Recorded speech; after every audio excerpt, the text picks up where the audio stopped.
पूर्णस्य पूर्णमादाय पूर्णमेवावशिष्यते। ओम शांति शांति शांति। नामापिते च मधुरम मधुरम स्वरूपम कर्मापिते च मधुरम मधुरा स्मृतिश्च बुद्धिं प्रबोधय प्रभो मधुबोध शक्तिं विद्यां प्रयच्छ परमां परिभावयामि। कोमलं कूजयन् वेणुं श्यामलोऽयं कुमारकः वेदवेद्यं परं ब्रह्म भासतां हृदये मम। कूजन्तं राम रामेति मधुरं मधुराक्षरम् आरुह्य कविताशाखां वन्दे वाल्मीकिकोकिलम्। निगमकल्पतरोर्गलितं फलं शुकमुखादमृतद्रवसंयुतं पिबत भागवतं रसमालयं। मुहुरहो रसिका भुवि भावुकाः तृणादपि सुनीचेन तरोरपि सहिष्णुना। अमानिना मानदेना कीर्तनीय सदा हरि नारायणाखिल गुरो भगवन् नमस्ते। शिवाय नमः शिवलिंगाय नमः। तन्मे मनः शिव संकल्पमस्तु सर्वे भवन्तु सुखिनः।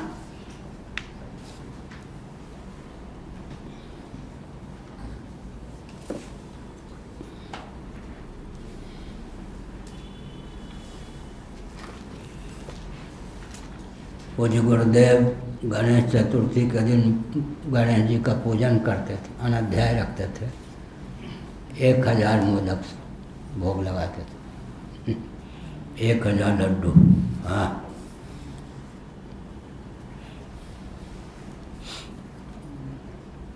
कहाँ है?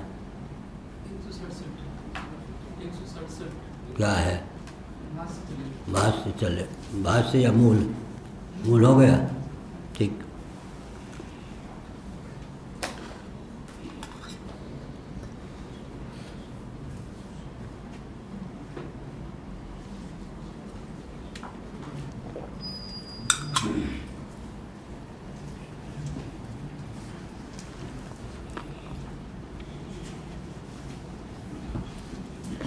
इतश्च यही ना, संसार विषय एव प्रजापतित्वं यथा स प्रजापतिर्वै नैव रेमे रतिं नान्वभवत् अरत्याविष्टो भूत् इत्यर्थोऽस्मदादिवत् एव यत् इदानीम् अपि तस्मात् एकाकित्वादि धर्मवत्वादेकाकी न रमते रतिं नानुभवति। संसार विषय का अर्थ है संसारांतर्गत।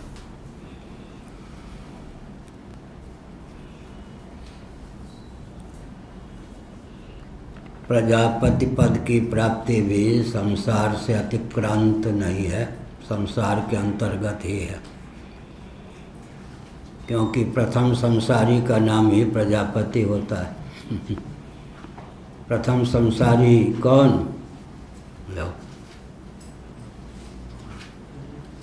कहाँ था मन? हाँ, ब्रह्मा जी, ठीक, कहीं न कहीं कह ही दिया। प्रजापति ब्रह्मा जी कह दो, ठीक। आप संसारी हो या संसारी? लो,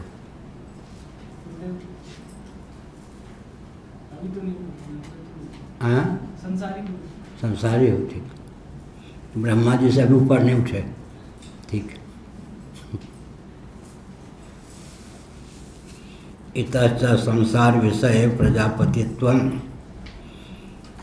संसार के अंतर्गत ही प्रजापतित्व है। प्रजापति का पद भी संसार से अतिक्रांत नहीं है।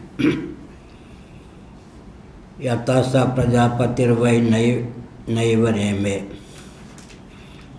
कोई भी व्यक्ति संसारी होता है, उसका लक्षण क्या है? जो प्रजापति में महाकल्प के प्रारंभ में चरितार्थ हुआ। प्रजापति अकेले थे, सर्वजीव घनात्मक, सर्वदेव घनात्मक थे। उनको अकेले में रमण प्राप्त नहीं हुआ, रति का अनुभव नहीं किया, ऊब गए। आजकल कहते बोर हो गए, उदास सूना सूना सा लगा, अकेला जीवन ठीक नहीं। यह प्रजापति की दुर्बलता यह नहीं है। क्यों? सर्वदेव घनात्मक, सर्वजीव घनात्मक ही प्रजापति होते हैं ना।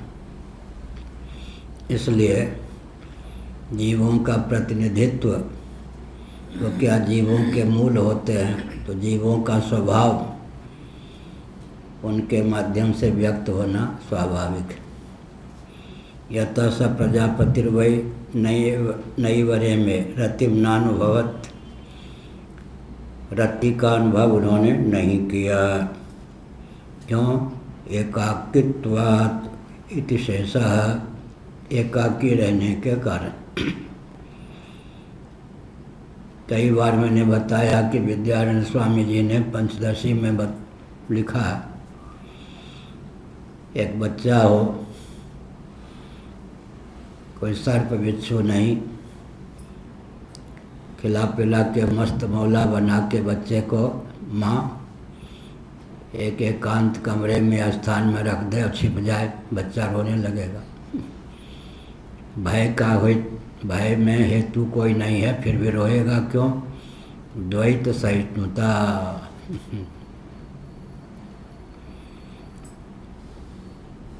अद्वैत सहिष्णुता ही स्थायी भाव हो तो क्या होगा? अंत में फिर आँख मीच के सोने की आवश्यकता क्यों होगी? किसकी सहिष्णुता होती है? द्वैत की असहिष्णुता हो गई या नहीं? अद्वैत की सहिष्णुता हो गई। और अकेले रहे तो मन उबता है, तो जीव को क्या कहेंगे? द्वैत सहिष्णु या अद्वैत सहिष्णु? बोलो मृगु जी। द्वैत सहिष्णु। और बहुतों के बीच में मन नहीं लगता तो आँख मीच के तान दुपट्टा सो जाता, उस समय द्वैत सहिष्णु होता है, अद्वैत सहिष्णु। क्या? तो जीव में दोनों प्रकार की सहिष्णुता है या नहीं? द्वैत सहिष्णु। आप कौन हो? द्वैत सहिष्णु या अद्वैत सहिष्णु? नहीं, सब नहीं मालूम। ये कैसे मालूम पड़ेगा? बैठो। यथा स प्रजापतिर्वै नैवरे में रतिम नानुभवत, रति का अनुभव नहीं हुआ, सोना सोना सा लगा। अरत्याविष्टवो भूत, अरति से आविष्ट हो गए। जैसे भूत से आविष्ट हो जाए, भूतावेश हो जाए, ऐसे अरति से आविष्ट हो गए, मन उबने लगा। ऐसे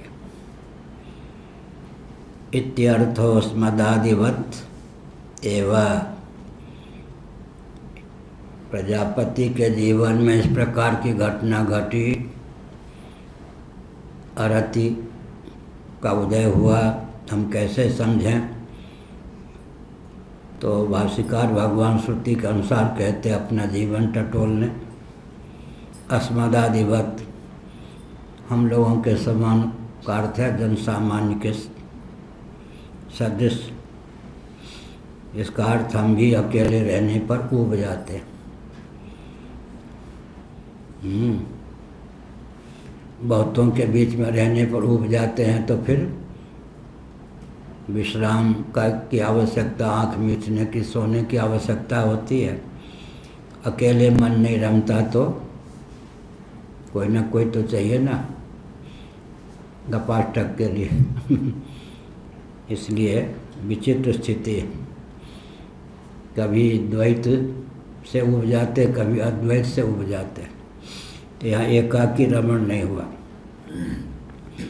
इदानीमपि तस्मात् एकाकित्वादि धर्मवत्वात् एकाकी न रमते रतिम नानुभवति। वह जो प्रजापति ने प्रजापति के जीवन में आरती हुई, उसकी परंपरा हम लोगों के जीवन में आज तक है। आज भी व्यक्ति एकाकी, अकेले ऊब जाता है। तस्मात् एकाकित्वादि धर्मवत्वाद एकाकी न रमते। एकाकित्वादि धर्म से संपन्न होने के कारण अकेले व्यक्ति नहीं रमता। रतिम्नानुभवति, रति का अनुभव नहीं करता है।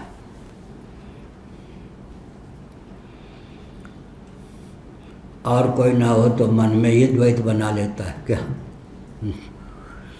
क्या और कोई ना हो, दूसरा कोई गप सड़का वाला ना हो तो मन में ही फिर द्वैत बना करके क्या करता है, उसी से रमण करने लगता है। एक व्यक्ति एक मजदूर को ले गए, इतना बड़ा मटका लेकर बाजार में तेल खरीदा। उन दिनों बहुत पैदल चलना पड़ता था। मजदूर के सर पे, मजदूर ने अपने सर पे वो तेल बड़ा कलश रख दिया। उसने मनोराज्य प्रारंभ किया, इतनी मजदूरी मिलेगी, उससे फिर क्या करूँगा, चना खरीदूँगा, चना इतने रुपये किलो खरीदूँगा, बेचूँगा इतने रुपये किलो। ऐसे होते होते 4-5 साल में पूंजी हो जाएगी, फिर विवाह कर लूँगा, पत्नी रूठ जाएगी, मनाऊँगा, पत्नी कहेगी नहीं मानती। इतने में उसके मटका गिरा। उसने कहा ये क्या किया? अरे आपका तो तेल लुढ़का, मैं तो सब कुछ खत्म हो गया मेरा। यही है दुनिया की बात। अरत्याविष्टत्वे प्रजापते एकाकित्वम हेतु करोति यत् इति। अच्छा, हमका आनंदगिरी पे चले आए क्या? ठीक है। यत् इदानीम अपि तस्मादेकाकित्वादि धर्मत्वादेकाकी न रमते रतिम नानुभवति। रतिर्नाम इष्टार्थ संयोगजा क्रीड़ा। बहुत बढ़िया परिभाषा की। रति क्या है जी? रति शब्द का प्रयोग किया गया तो उसको परिभाषित भी कर दीजिए। इष्टार्थ संयोग से प्राप्त जो क्रीड़ा है, मानसोल्लास है, उसी का नाम रति है। रति किसको कहते हैं?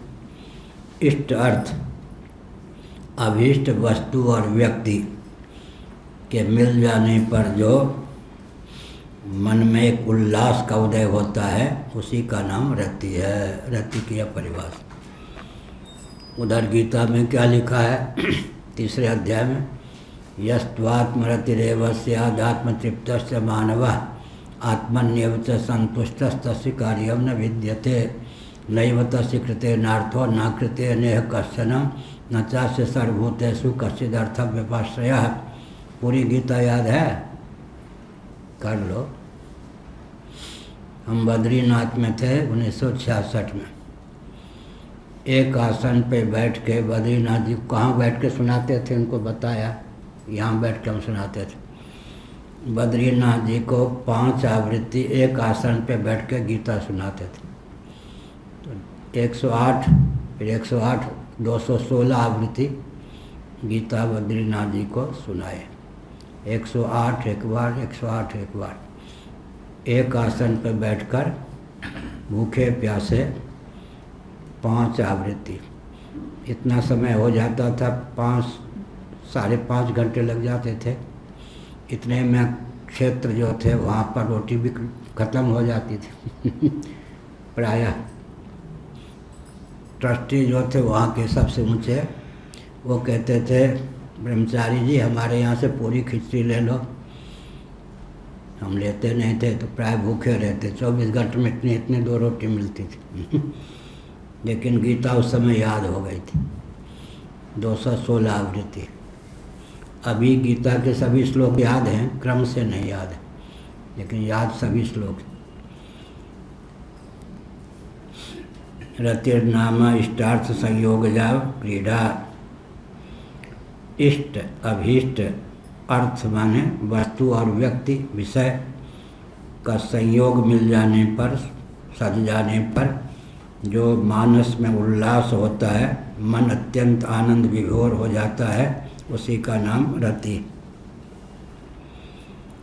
तत्प्रसंगिना इष्ट वियोगान मनस्याकुली भावो अरति इत्युच्यते। फिर ठीक उसके विपरीत अभीष्ट वस्तु या व्यक्ति का जब वियोग हो जाता है तो मन जो व्याकुल हो जाता है, मनसी आकुली भाव अरति, उसी का नाम अरति है।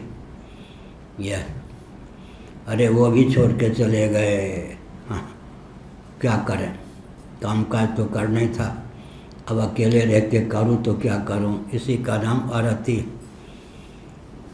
दिन तो काटना ही है, अकेले हूँ ऐसा, कभी रति कभी अरति, ये द्वैत सहिष्णुता है जीवन। स तस्या अरते अपनोदाय द्वितीयम, बस यहीं से हाँ क्या होता है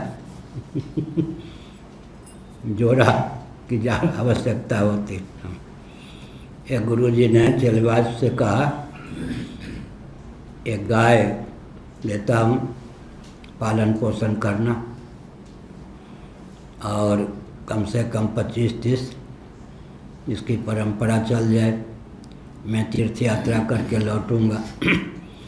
चेला ने गाय पाले, धीरे धीरे गाय के 1-2 बच्चे भी हो गए, कहाँ तक सेवा करें। तो एक मजदूर घर की देवी को क्या रखा, कुमारी कन्या थी देवी, कुमारी कन्या, उसको सेवा के लिए रखा। बाद में उससे विवाह कर लिया, 2-4 बाल बच्चे हो गए। फिर गुरुजी आए तीर्थ यात्रा करके, ये सब क्या हुआ? गुरुजी गाय भी आ गई ना, आप गाय की सेवा सौंपते नहीं, ये दुर्दशा मेरी होती यही है। सतस्या रते अपनोदाय, उस प्रजापति ने क्या किया, उसको जो अरति प्राप्त थी, मन नहीं लग रहा था, उसके अपनोदन के लिए द्वितीयम अरत्यपघात समर्थम,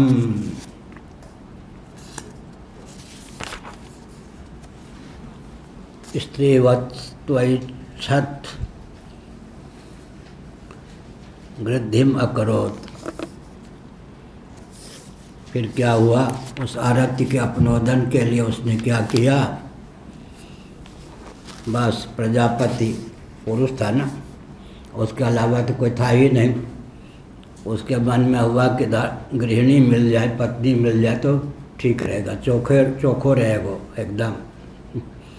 गृद्धिम अकरोत्, गृध्र दृष्टि होती न गिद्ध की, इसी से एकदम एकाग्र दृष्टि विषय पर। गृद्धिम अकरोत्, तो उसने सोचा कि स्त्री मिल जाती तो अच्छा था, और उसके अलावा तो कोई था ही नहीं, स्त्री कहाँ से लाता। किसकी बात चल रही है? प्रजापति की। प्रजापति कौन? सर्वजीव घनात्मक, सर्वदेव घनात्मक आदि पुरुष। यह तस्य चैवं स्त्री विषयं गृध्यतः स्त्रिया परिस्वक्तस्य एव आत्मनोभावो बभूव। सत्य संकल्प ठहरा, सर्वजीव घनात्मक ठहरा वह, जो ही मन में भाव आया, ये भी नहीं आया कि दूसरा कोई पुरुष हो जाए हाँ, इसीलिए स्त्री भाव से भावित हो गया। तो जैसे पुरुष और स्त्री संलग्न दशा में होते हैं, सत्य संकल्प होने के कारण वो गृहस्थ हो गया, पत्नी भी प्रकट हो गई। यह अर्थ है। अपने को ही क्या किया उसने, एक कन्या के रूप में प्रकट कर दिया। स्वयं तो था ही, एक कन्या भी प्रकट हो गई। सत्यन सत्य सुत्वात् हेतावान एतत् परिमाण आस बभूवः। चौथी टिप्पणी, सत्य संकल्पत्वात्। फिर क्या था, वह तो सत्य संकल्प ठहरा, सर्वजीव घनात्मक सर्वदेव घनात्मक ठहरा। ऐसा संकल्प करते ही ऐसा भाव जो उसके हृदय में उदित हुआ। 168 पृष्ठ, भाष्य की दूसरी पंक्ति। बस उसने क्या देखा, एतावान एतत् परिमाण आस बभूवः। बस युगल युग्म रूप हो गया। एकं ज्योतिरभूत द्वेधा राधा माधव रूपकम, तस्मात् ज्योतिरभूत द्वेधा राधा माधव रूपकम। अर्थात अब वो पत्नी कहाँ से लाता, उसके अलावा तक कुछ कोई था ही नहीं, लेकिन उसके संकल्प से एक कन्या प्रकट हो गई। अब वो कन्या को बेटी माने या पत्नी माने, तो सर्वजीव घनात्मक ठहरा। उसके संकल्प से, उसके शरीर से ही एक स्त्री की अभिव्यक्ति हो गई। अब वहाँ तो जैसे मन ही स्वप्न में पुरुष का रूप धारण कर ले, बाद में स्त्री का रूप धारण कर ले, लेकिन लौकिक प्रतीति के अनुसार प्रजापति से उद्भूत जो कन्या हुई वो बेटी हो गई। लौकिक प्रतीति के कारण गढ़ित भाव हुआ। फिर सत्येन सत्य सुप्त्वात् एतावान एतत् परिमाण आस बभूवः, बस स्त्री के आकार का हो गया, माने एक स्त्री प्रकट हो गई। किम परिमाण इत्याह, किम परिमाण भला किस प्रकार, किस रूप में, इस पर कहा। यथा लोक स्त्री पुमांसावरत्यपनोदाय संपरिस्वक्तौ तत्परिमाणो स्याताम तथा तत्परिमाणो बभूव इत्यर्थः।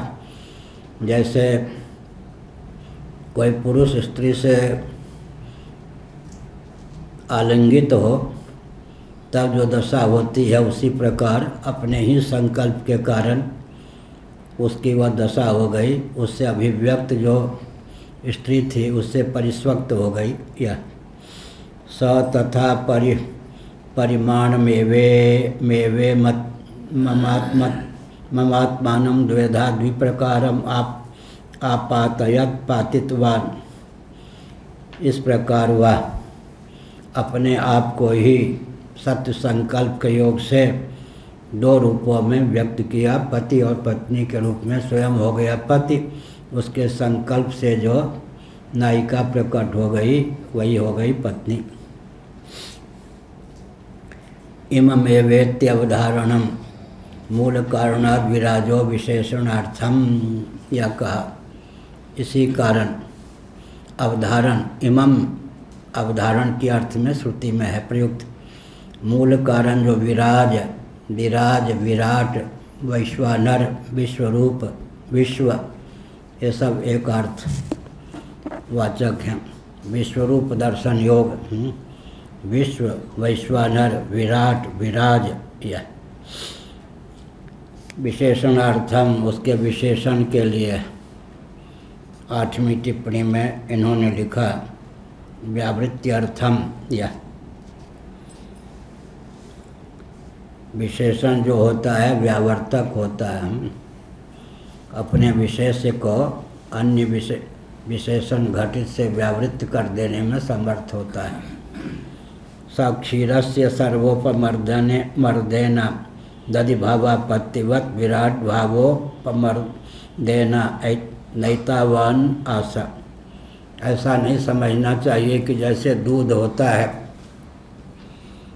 उसको जमा दें तो सर्वतोभावेन दधी का रूप धारण कर लेता है, फिर उस दही से दूध की प्राप्ति नहीं हो सकती। ऐसा परिणाम नहीं हुआ। इसका अर्थ पुरुष के रूप में प्रजापति बना ही रहा, उसके सत्य संकल्प से एक देवी भी प्रकट हो गई, यह अभिप्राय है।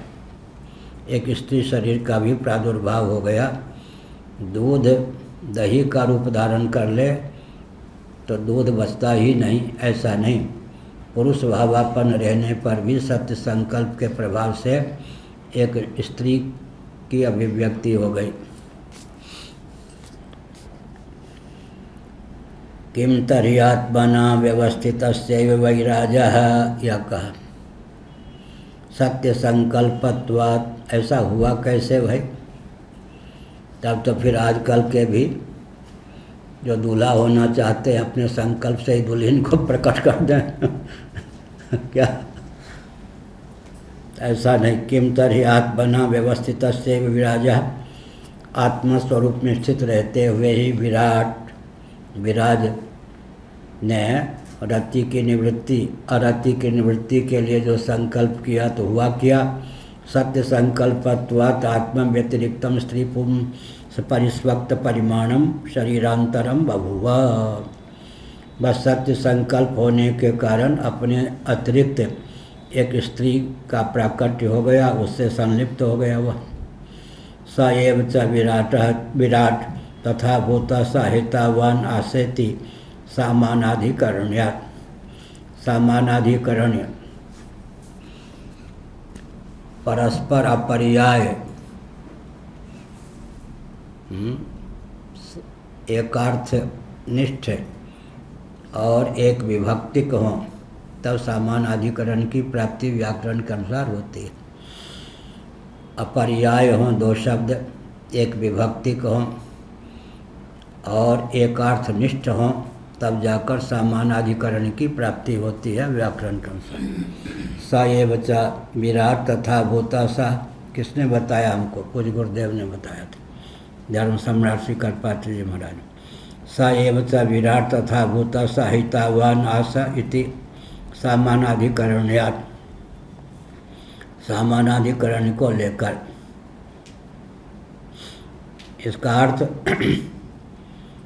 वह स्वयं ही अपने स्वरूप में यथावत रहता हुआ ही अपनी भावना की प्रगल्भता से सत्य संकल्प होने के कारण एक अपने अनुकूल देवी को भी प्रकट कर लिया। या ततस्तस्मात् पातनात् पतिश्च पत्नी च अभवताम् इति दंपत्योर्निर्वचनम लौकिकयोः अतएव तस्माद् यस्माद् आत्मना एवार्धः पृथग्भूतो येयं स्त्री तस्मादिदं शरीरम् आत्मानोर्धवृगलमर्धं च तदर्धवृगलं विद्वलमर्धविदलम् एव इत्यर्थ यह कहा।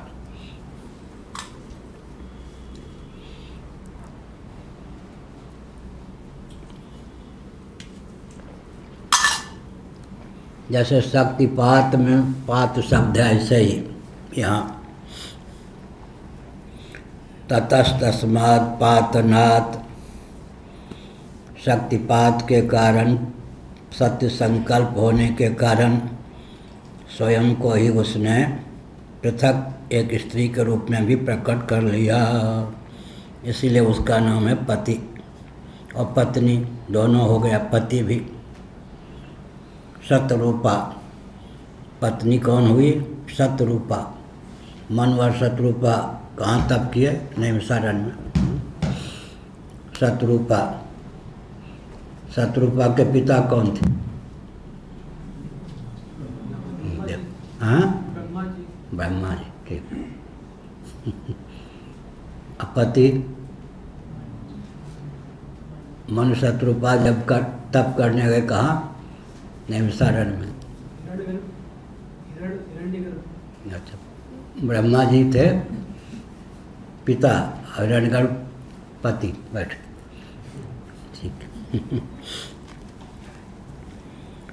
इन सब पंक्तियों का अर्थ न लगे तभी तक सुरक्षित हो। यह कहा तस्मात् पातनात् पतिश्च पत्नी च अभवतामिति। उस पातन से उत्पात, पात, शक्तिपात, सत्य संकल्प होने के कारण जो ही उसके मन में भाव आया, मन उबता है अकेले रहने पर, तो कोई ना कोई गृहिणी तो होनी चाहिए। बस वो गृहस्थ हो गया। देवी का प्राकट्य हो गया। या इसीलिए पातनात् पति, पातनात् पति निरुक्ति है। पत्नी, पति भी स्वयं पत्नी के रूप में प्रकट भी स्वयं हो गया। उसी का नाम शतरूपा। एक होने पर भी स्वयं को शत उपलक्षण है, असंख्य रूपों में व्यक्त करने की जिसमें क्षमता हो। मनु प्रजापति के योग से स्वयं एक होने पर भी स्वयं को विविध रूपों में अभिव्यक्त करने की शक्ति जिसमें सन्निहित हो, उसी का नाम क्या है? शतरूपा। तत्रूपा। स्त्रियों में क्या क्षमता होती है? पति को पुत्र बना दे और अपने को पुत्री बना दे। क्या दो शक्तियाँ देवियों में होती है। पति को पुत्र बना दे क्षमता होती है, आत्मा ही पुत्र रूप से प्रकट है। इसीलिए जाया जाया जाया शब्द उपनिषद जाया जाया पत्नी का नाम जाया क्यों है? जिसके द्वार से उसका पति स्वयं को पुत्र के रूप में प्रकट करे उसका नाम है जाया। और जो पति के द्वार से स्वयं को ही दूसरे रूप में पुत्री के रूप में प्रकट कर दे उसका नाम है जाया। पत्नी यज्ञ में सहभागिता का द्योतक शब्द है पत्नी, और जाया माने जाया जिसके द्वार से पति पुरुष अपने आप को अपने पुत्र के रूप में प्रकट कर दे उसका नाम है जाया। और जो पति के योग से स्वयं को पुत्री के रूप में प्रकट कर दे उसका नाम है जाया। उपनिषदों में पहले आ गए पढ़ा चुके।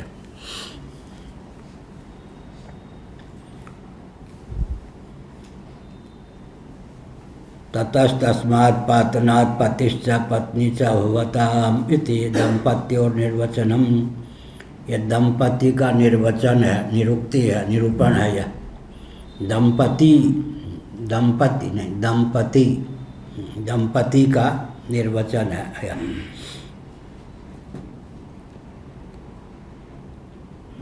लौकिकयोः अतएव तस्मात् आत्मना एव अर्धः पृथक् भूतो येयं स्त्री तस्मादिदं शरीरम आत्मनोर्धविगलम् अर्धं च तदर्धविगलं विदलम्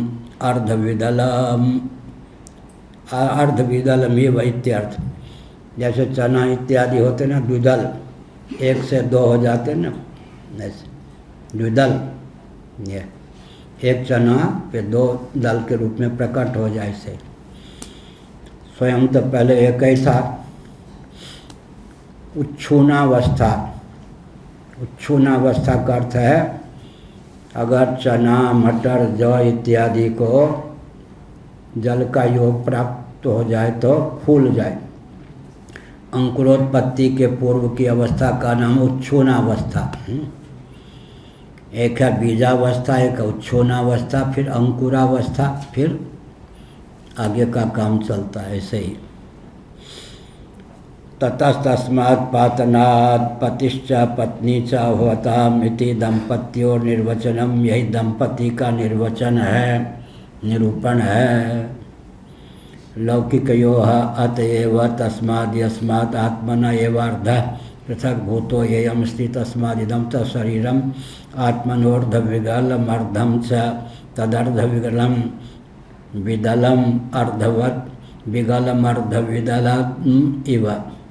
जैसे द्विदल होता है ऐसे ही ये जो दंपति है, चना आदि जैसे मटर आदि पहले एक, कालांतर में दो विभाग हो जाता है द्विदल। ऐसे ही प्रजापति पहले एक ही था, अब एक और प्रकट कर दिया उसने, स्त्री के रूप में स्वयं को प्रकट कर दिया तो द्विदल के समान हो गए, दंपति हो गए, एक ही दो रूप में प्रकट। प्राक् स्त्रियोद्वहनात् कस्यार्धविगलम् इत्युच्यते स्व आत्मन इति। स्त्री से उद्वाह, विवाह के पूर्व स्त्री की अभिव्यक्ति, उससे परिणय के पूर्व भला कौन सा रूप था उसका? स्व आत्मन इति।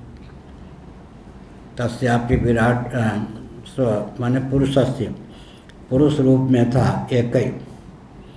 पुरुष से ही स्त्री की अभिव्यक्ति हुई, पुरुष ही भावना की प्रगल्भता से स्त्री का रूप धारण कर लिया। पहले जो प्रजापति था वह फिर साधर्मचारिणी गृहिणी को भी उसने प्रकट कर लिया। प्राग स्त्रियोद्वहनात् कस्यार्धविगलम इत्युच्यते स्व आत्मना इति। अकेले ही था, लेकिन उसने भावना की प्रगल्भता से आखिर उसके मन में इस प्रकार का भाव आया ही क्यों? सर्वजीव घनात्मक होने के कारण। जीवों के जो अदृष्ट होते हैं ना, वो अदृष्ट प्रजापति के हृदय में प्रेरक बन करके इस प्रकार के भाव को सर्ग के प्रारंभ में व्यक्त करते हैं। यह अभिप्राय आगे आएगा। जीवों के जो अदृष्ट होते हैं, पूर्व जन्मों में अनुष्ठित शुभाशुभ कर्म के जो संस्कार होते हैं, उन्हीं का नाम अदृष्ट, उन्हीं का नाम भाग्य होता है। वे अदृष्ट ही प्रजापति जो सर्वजीव घनात्मक होता है, सर्वदेव घनात्मक, उसके हृदय में संभावित भविष्यत गति से जो स्थावर जंगम प्राणियों की अभिव्यक्ति होनी है, उनके कर्म के कारण ही इस प्रकार का संकल्प प्रजापति के हृदय में होता है। कर्तृत्व होने पर भी अकर्तृत्व की सिद्धि हो गई, यह अभिप्राय।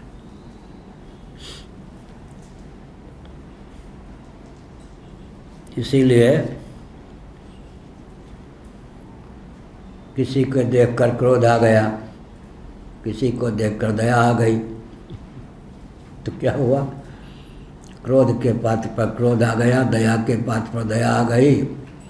तत्वज्ञ होते हैं न अपने को क्रोधी मानते हैं न दयालु मानते हैं। सामने वाले के अनुसार यह हुआ। एक बार कोई कलेक्टर बड़ा विचित्र था मथुरा में। कलेक्टर था या क्या था, इनकम टैक्स का कोई था ऑफिसर, बड़ा ही विचित्र था वो। किसी ने हमसे कह दिया, वृंदावन में उन दिनों रहते थे, कि कलेक्टर आए हैं मिलने, या शंकराचार्य हो गए थे शायद, हम वृंदावन में थे उन दिन। ठीक है, वो आ गए, बैठे, बातचीत करने लगे। हमें नहीं मालूम को घूसखोरे ही आया है ये, हमको कह दिया, झूठ नहीं बोला, उनको किसी ने कह दिया, तामझाम से आए होंगे, सोचा कलेक्टर है। हमको मन में आवे कि कलेक्टर हो, एक घूसखोर ऑफिसर है, उसको दंडवत नहीं देते हो, कहूँ सरस्वती यहाँ तक लाके बोलने न दे।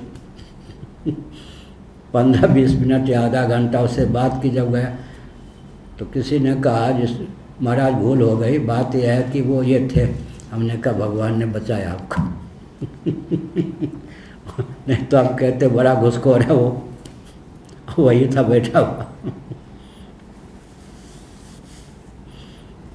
एक मुलायम सिंह के शासनकाल में कोई आ गया ना, प्रयाग में मैं था, बड़ा विचित्र था वो।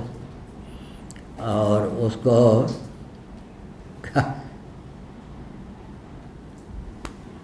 अंत में हंस के कहा, जिसके बारे में आप कह रहे हैं वही तो मैं हूँ। हमने कहा अच्छा फिर कोई बात नहीं। यही हुआ।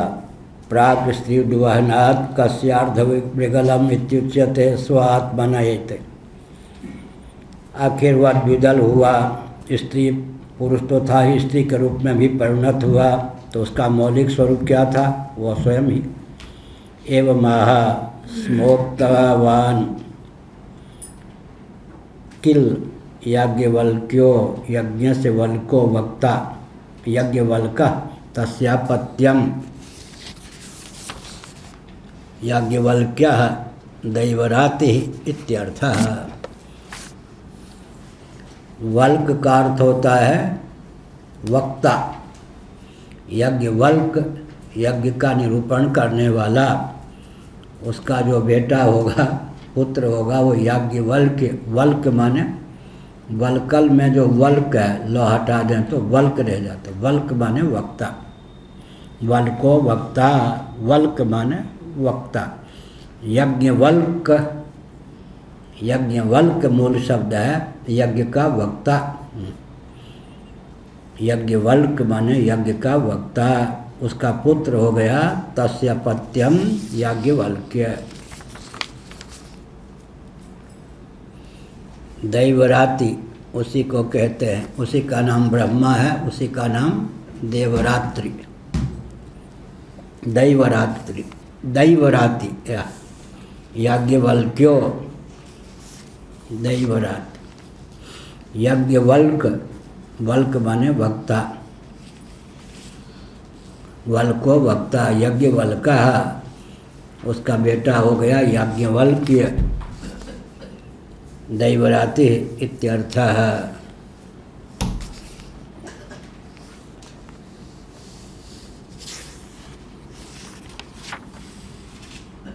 देवराति याज्ञवल्क्य वो देवराति कहते हैं। ब्राह्मणो वा पत्यम यस्मादयं पुरुषार्थ आकाशस्त्यर्ध शून्य पुनरुद्वहनात् तस्मात् पूर्यते स्त्यर्धेन पुनः संपुटीकरणेन एव विदलार्धः। अब कहा ब्राह्मणो वा पत्यम यस्मादयं पुरुषार्थः, प्रसिद्धो याज्ञवल्क्यः। यह ब्रह्मा का पुत्र हो गया। यस्मादयं पुरुषार्धः, पुरुष का आधा, आकाश स्त्यर्ध शून्य, आकाश का अर्थ हुआ शून्य तो सादृश्यात आकाश। आकाश शून्यवत है ना, सुना सुना लगता, मैं तो आजकल आकाश हूँ। आकाश का अर्थ सुना सुना, एकाकी व्यक्ति उब जाता है, मानो आकाश हो गया, सुना सुना उसको जीवन लगता। वैसे आकाश एक थे कोई झाजी दिल्ली में। अब हमको ध्यान नहीं है कि जन्मभूमि की दृष्टि से क्या रिश्तेदार लगते थे, गांव के थे। शंकराचार्य होने के बाद एक बार कहीं मिले, उन्होंने अपना परिचय दिया, बहुत कठिनाई से स्मरण हुआ। बचपन के बाबा हैं, कौन कहाँ क्या ध्यान नहीं रहता। तो वही कहा उन्होंने, वो जो थी ना, आपने तो देखा नहीं होगा, बचपन के बाद मर गई। बेटे सेवा करते हैं, पुत्रवधू भी है, लेकिन सिरहाने के पास पानी लोटा में भर के रख देती थी। अब जो पत्नी सेवा करती थी, दूसरे से सेवा कैसे होगी? बेचारे फूट फूट कर रोने लगे। अब मैं क्या हंसता थोड़े, कोई रो रहा है तो। इसलिए आकाश जीवन सुना सुना, यही आकाश। आकाश माने शून्य तो सादृश्यात आकाश, जीवन सुना सुना लगा। किसको? प्रजापति।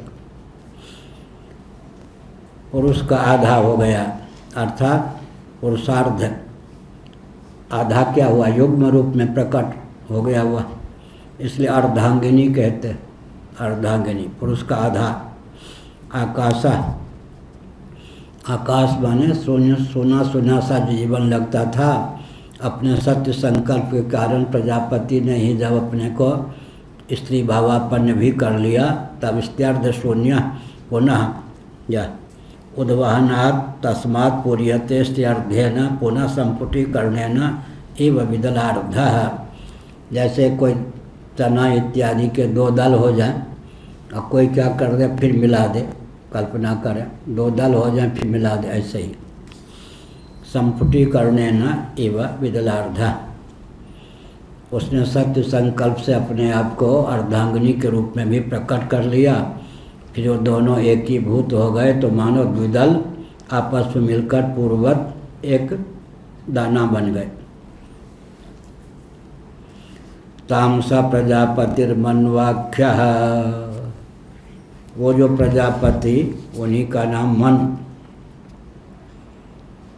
मन शत्रुपाभ्या मनुष्यादि सृष्टि वक्ष्यते न च तस् तयो सृष्टि वशिष्ठवाताभ्याम अन्यत् सृष्टि वक्तुम युक्तेत्याह।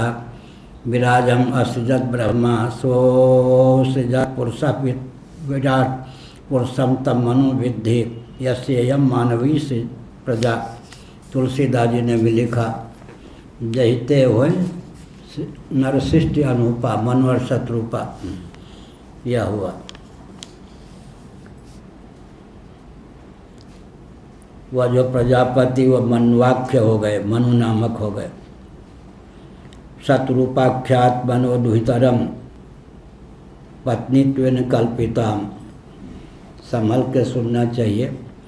वो तो एक ही थे, जीवों के जो संभावित जीवों के जो कर्म थे उनके अनुसार ही प्रजापति के हृदय में संकल्प हुआ।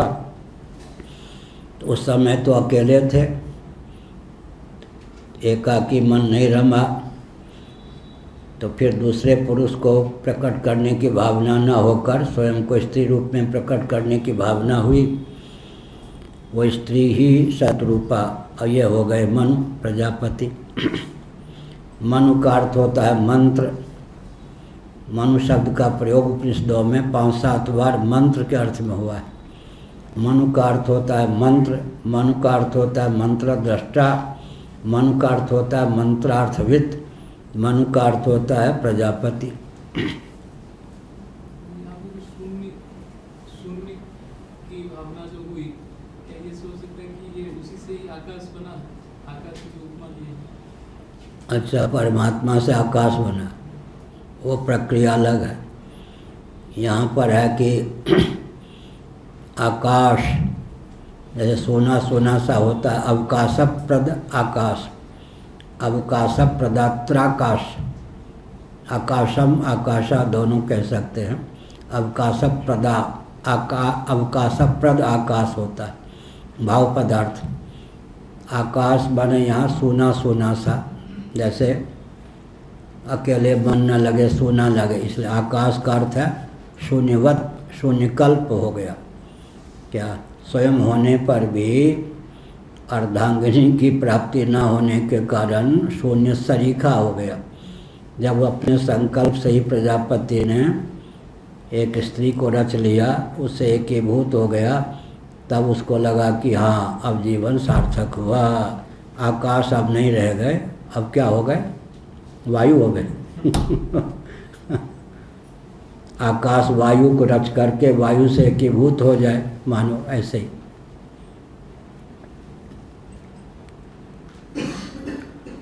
ब्राह्मणो वा यही था ना, ब्राह्मणो वा पत्यम यस्मादयम पुरुषार्ध, अपत्य है संतान, आकाश अस्त्यार्ध शून्य पुनरुद्वहनात् तस्मात् पूर्यते स्त्रियार्धेन पुनः संपुटीकरणेन एव विदलार्ध। जैसे एक दाना दो हो जाए, द्विदल, एक दाना चना मटर के फिर दोनों मिल जाए, ऐसे ही पहले क्या था, अकेले ही था, उसी में से एक दल और निकल आया, शत्रुपा जिसको कहा, फिर दोनों एकीभूत हो गए। इस प्रकार से तामस प्रजापतिर्मन्वाख्या, उस प्रजापति का नाम ही मनु हो गया। शत्रुपाख्यात मनो दुहितरम पत्नीत्वेन कल्पिताम। अब शत्रुपा जो थी वो कहाँ से आई? उसके संकल्प से ही प्रकट हुई। तो एक प्रकार से वहाँ तो कोई मैथुनी सृष्टि है ही नहीं, थी ही नहीं, प्रातीतिक विकृति भी उचित नहीं। क्या प्राक क्या है? प्रातीतिक विकृति भी उचित नहीं। शत्रुपाख्यात मनो दुहितरम, वो शत्रुपा पत्नी मानी जाएगी या बेटी? दुहितरम बेटी मानी जाएगी, क्योंकि प्रजापति ने अपने संकल्प से एक कन्या को प्रकट किया। प्रकट करने के कारण मुख्य संबंध पत्नी का हुआ या बेटी का हुआ?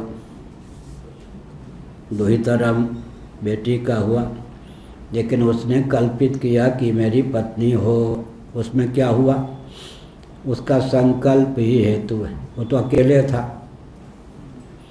अकेले था, वो किसी बाप की बेटी थोड़े थी। प्रजापति की बेटी हुई। अब वहाँ संबंध जो है, जैसे यज्ञ कुंड से धृष्टद्युम्न और द्रौपदी दोनों की अभिव्यक्ति हुई है नहीं, दोनों की अभिव्यक्ति हुई, तब दोनों में कौन सा संबंध हुआ? भाई बहन का संबंध निर्धारित किया गया विवक्षावशात। और कहीं पति पत्नी का संबंध भी निर्धारित किया जा सकता था, एक साथ प्रकट हुए तो, लेकिन वहाँ भाई बहन का संबंध, तो ऋषियों ने वहाँ पर भाई बहन का संबंध निर्धारित किया, यज्ञ वेदी से, यज्ञ कुंड से, और उधर क्या है, ऊपर जो यज्ञ वेदी से प्रकट हुई, तो ऋषियों ने वहाँ पर संबंध क्या निर्धारित किया, भाई बहन का। ऐसे स्थलों पर संबंध निर्धारण पर निर्भर करता है कि बेटी कहें या पत्नी। या दुहितरम पत्नीत्वेन कल्पिता, पत्नीत्वेन कल्पिता मतलब संकल्प के द्वारा प्रकट हुई, इस दृष्टि से तो उसको पत्नी कहनी चाहिए, बेटी कहनी चाहिए, लेकिन उसने भावना की किया बेटी के रूप में, पुत्री के रूप में नहीं, मेरी पत्नी के रूप में उल्लसित हो, तो कल्पित कर लिया। मुख्य संबंध क्या हुआ, पुत्री का या पत्नी का। अभिव्यंजक संस्थान होने के कारण पिता हो गए मनु प्रजापति, लेकिन शत्रुपा को उन्होंने पत्नी के रूप में वर्णन किया। संबंध यह है, अभिव्यक्ति की दृष्टि से पुत्री, संबंध की दृष्टि से पत्नी। यहाँ पर पाप क्यों नहीं है, वो तो एक ही था ना, किसी दूसरे घर की बेटी थोड़ी थी, अपने आप को ही संकल्प के द्वारा व्यक्त किया। आखिर उसके मन में ऐसा संकल्प हुआ ही क्यों, क्योंकि जो महाप्रलय को मानता है, सृष्टि को मानता है, उसके सामने यह समस्या होगी। आखिर आदिम पुरुष को एक होगा या नहीं, आदिम पुरुष को एक होगा या नहीं। अब कल्पना कर दें कि आदिम महिला ही को एक हो क्या, महिला हो तो भी सृष्टि नहीं चलेगी, तो कल्पना करेगी ना कि कोई पुरुष पैदा हो तो उसके पति हो जाएंगे क्या, या महिला हो तो वो पुत्र हुआ या नहीं, पुत्र हुआ। मान लो शाक्त मत के अनुसार कहेंगे, आदिम प्रथम जो था कोई स्त्री थी, अब उसके मन में हुई कि एकाकी तो मन नहीं लगता है, उसने क्या किया, कल्पना की, एक पुरुष को तैयार कर लिया। तो वो जो पुरुष तैयार होगा शाक्त मत के अनुसार, वो बेटा गिना जाएगा या पति गिना जाएगा, बेटा गिना जाएगा, लेकिन संबंध वहाँ पर प्राकृत संबंध तो है नहीं, इसलिए वहाँ पर संबंध मान लो उसने पति बना लिया, तो लौकिक दृष्टि से वास्तव में पुत्र के साथ विवाह हुआ, और इस दृष्टि से देखें तो पति के साथ ही विवाह हुआ। ऐसे ही अब ये सब पाठ सुन के किसी को गलत अर्थ नहीं लगाना चाहिए, हम बहुत खोल के बोल रहे इसलिए कि हाँ पाठ कहीं भूत न बन जाए। यहाँ तो सब प्रकार के उपनिषद है। जिसको प्रलय मान्य है उसको तो मानना पड़ेगा ना कि आदिम पुरुष कोई एक था, आदिम स्त्री ही मान ले तो अभी वही विसंगति आए, पुरुष मान ले तो वहाँ पर जो संबंध है वो लोकवत गर्हित संबंध हुआ, लोकवत। वस्तुतः तो वहाँ जैसे स्वप्न में हमारा मन ही स्त्री और पुरुष का रूप धारण कर ले, ऐसे ही। शत्रुपाख्यात्मन और दुहितरम पत्नीत्वेन कल्पितम समभवन मैथुन मुपगतवान, मिथुन हो गए जोड़ा, युगल ततस्तस्मात् तदुपगमनात् मनुष्या जायन्त उत्पन्ना। तो वो जो शत्रुपा प्रकट हुई, शत्रुपा का अर्थ क्या है, स्वयं को ही पति के द्वार से शत उपलक्षण है, असंख्य रूपों में व्यक्त करने की जिसमें क्षमता हो, वो शत्रुपा। मनुष्या जायन्तोत्पन्ना, सबसे पहले मनुष्य, प्राणियों में सर्वोत्कृष्ट कौन हो गए, मनुष्य। मनुष्य क्यों हुए, सर्वप्रथम प्रजापति ने शत्रुपा के योग से मनुष्य को प्रकट किया, प्राणियों में सर्वोत्कृष्ट हो गया मनुष्य।